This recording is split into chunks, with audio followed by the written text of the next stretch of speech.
Okay, so let's just dive into it. Dive. All right. Partly from curiosity and partly from idleness, I went into the lecturing room, which M. Waldman entered shortly after. This professor was very unlike his colleague. He appeared about 50 years of age, but with an aspect oppressive of the greatest benevolence. A few gray hairs covered his temples, but those at the back of his head were nearly black. His person was short, but remarkably erect, and his voice the sweetest I'd ever heard. He began his lecture by recapitulation of the history of chemistry and the various improvements made by different men of learning, pronouncing with fervor the names of the most distinguished discoveries. He then took a cursory review of the present state of the science. Oh my God. And explained many of its elementary terms after having made a few preparatory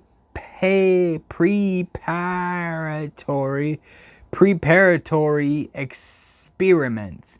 He fucking concluded, dog. He fucking concluded with a paradamagramma gyro kick panegyric. What? A panegyric? Concluded with a panegyric upon modern chemistry. Panegyric upon modern chemistry. The terms of which I shall never forget, and I shall never forget that term. Panegyric.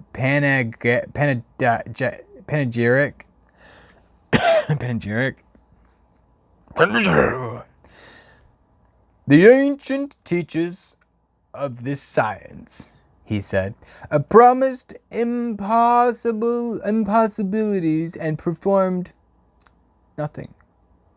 The modern masters promised very little.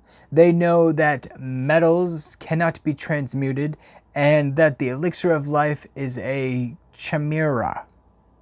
But these philosophers, whose hands seem only made to dabble in dirt, and their eyes to pore over the microscope or crucible, I have indeed performed miracles. These philosophers who had their hands maybe in dabbled dirt, and then their eyes were pouring into microscopes, and then they have indeed performed miracles. They penetrated into the recesses of nature and show how she works in her hiding places. Ooh, how interesting. They ascend into the heavens. They have discovered how the blood circulates and the nature of the air we breathe. They have acquired new and almost unlimited powers. They can command the thunders of the heaven, mimic the earthquake, and even mock the invisible world with its own shadows. Oh, intimidating. I departed highly pleased with the professor and his lecture, and paid him a visit the same evening. His manners in private were even more mild and attractive than in public, for there was a certain dignity in his mien during his lecture. I think mien.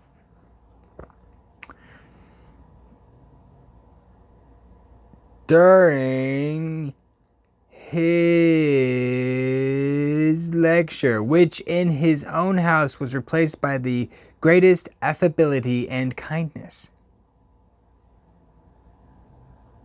He heard with attention my little narration concerning my studies, and smiled at the names of Cornelius Agrippa and Paracelsus, but without the contempt that M. Krempe had exhibited.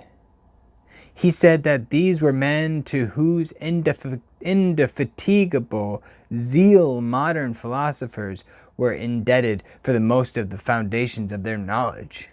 They had left us an easier task to give new names and arrange in connected classifications, the fact which they in great degree had been the instrument of bringing to light.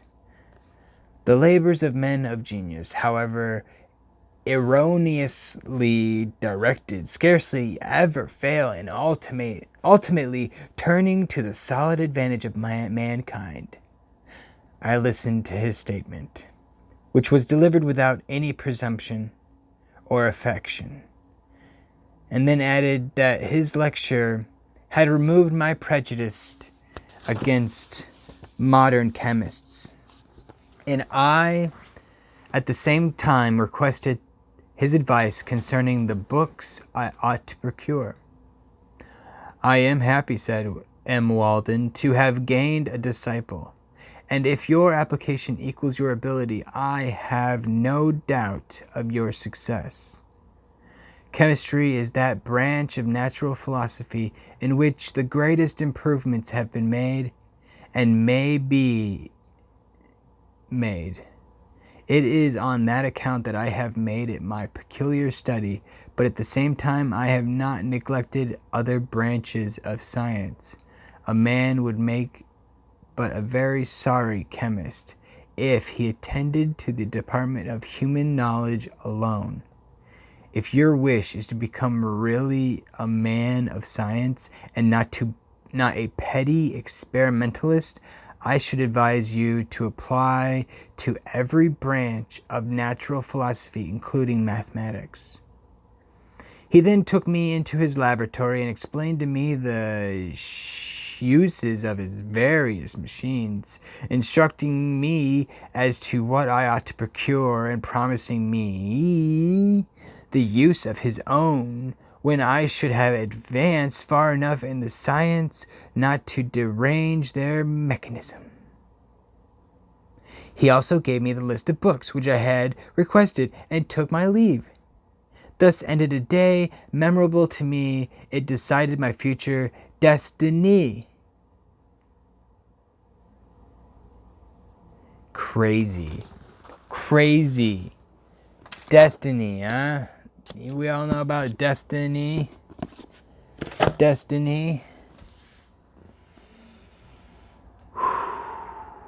Wow.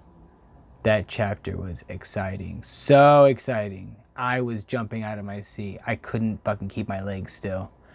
I looked like I was dancing still. Well, it's next time check out chapter 3. And then hopefully more. Definitely more.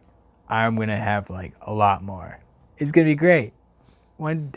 Just let me read to you and I'll be okay with that. Bye.